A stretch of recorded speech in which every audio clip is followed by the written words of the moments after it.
As a child, I was not real keen on the name Austin, which, in case you don't know, is my name. I wasn't keen on it because back in the 1950s, Austin was a very unusual name. The only other Austin I knew in the world was my father. Of course, there was Austin, Texas, but that often led to situations when people trying to recall my name would call me Houston. Aside from my dad, I did not meet another Austin until I was 33 years old. But there was a benefit to that. Benefit to having an unusual name is that whenever you hear someone call your name, Austin, you know they're speaking to you, because there's not going to be another Austin in the room. Over years, decades ago, I came to love my name, and like most folks, I like to hear my name. Most people like to be called by name. If you're a regular at a local store or a restaurant, it's nice to be personally greeted, recognized. The TV show Cheers had it right.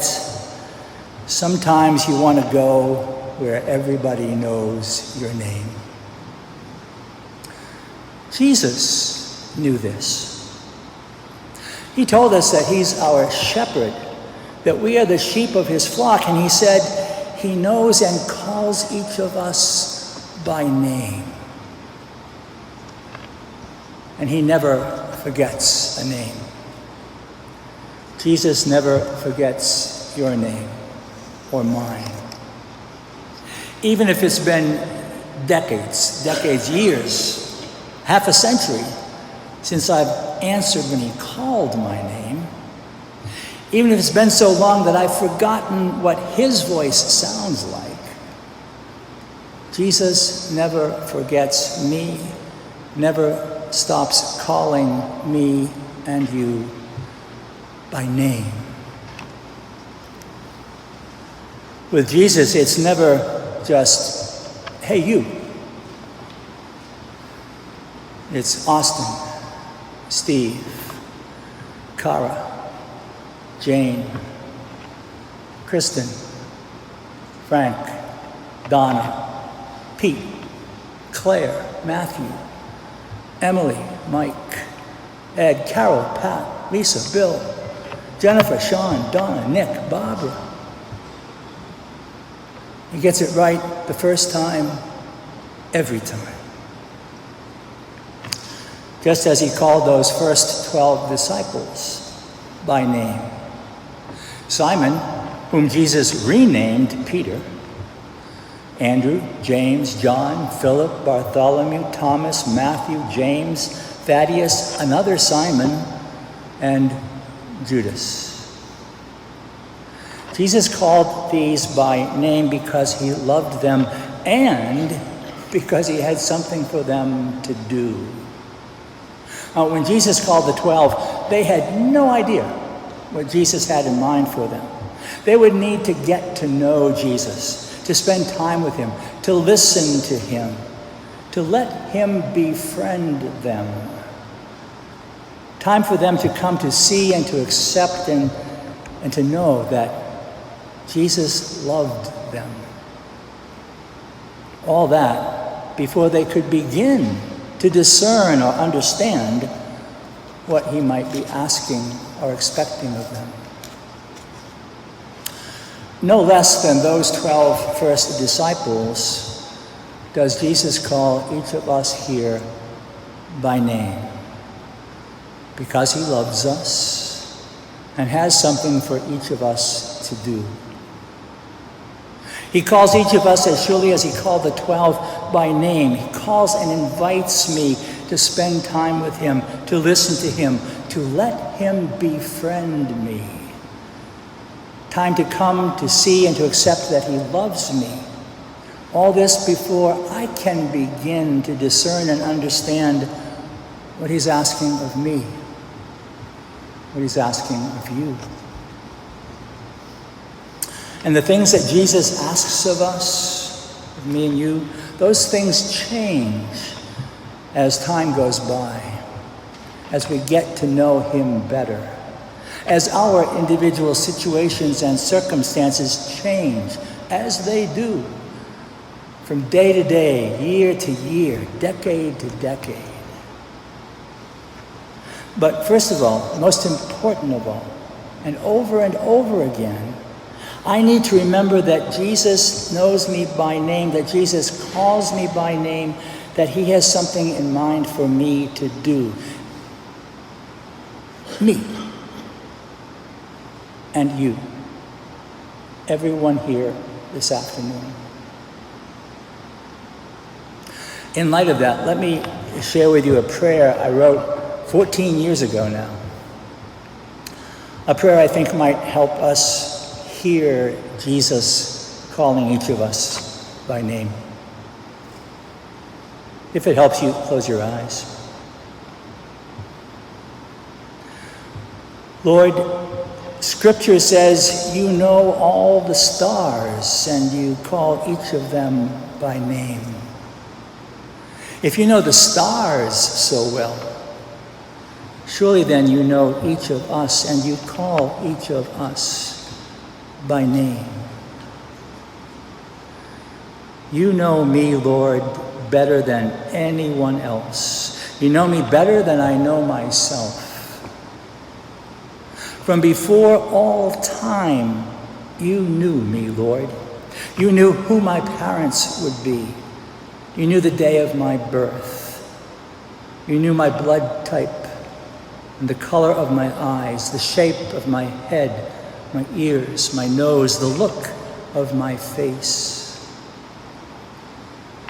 From before all time, you knew me, Lord, and since before all time, you have loved me.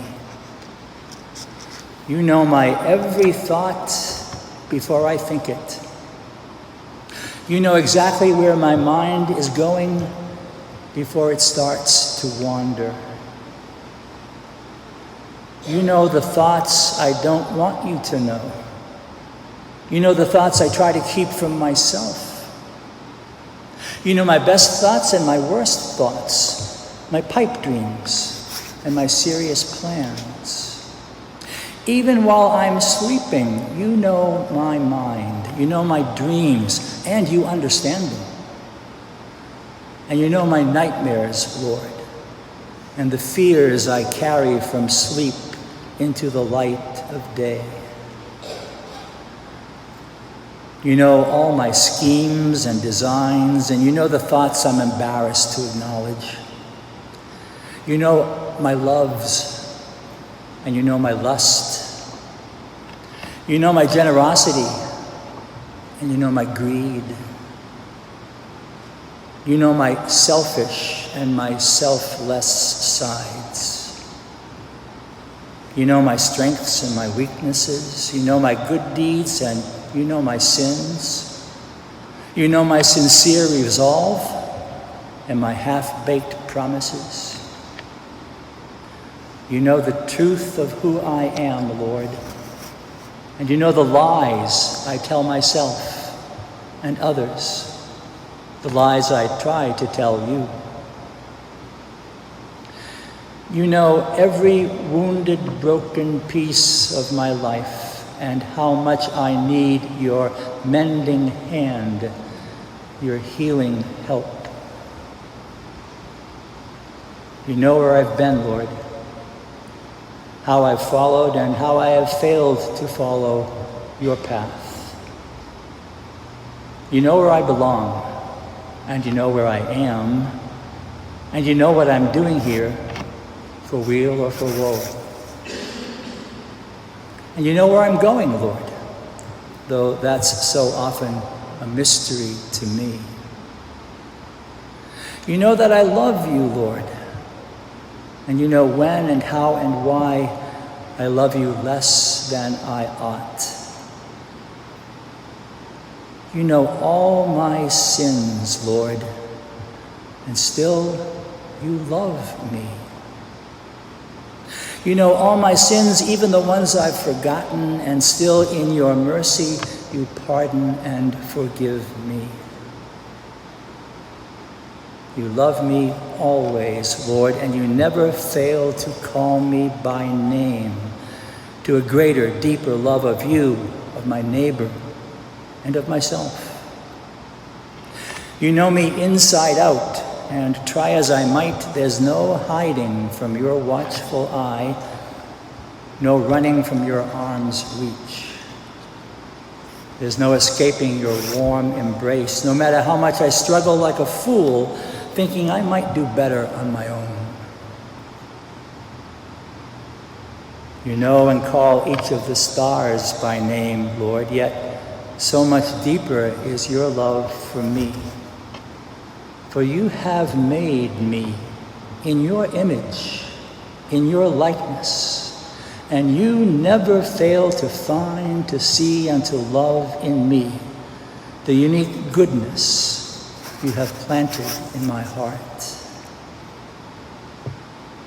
Help me hear your voice, Lord. Help me hear you calling me. Help me hear you calling me by my name. And help me discern, help me know what you ask of me at this time in my life, what you ask of me today. Teach me, Lord, to want to love as I am loved by you, to desire to know you as I am known by you, and to find my joy in you, you who know and love and call me by my name.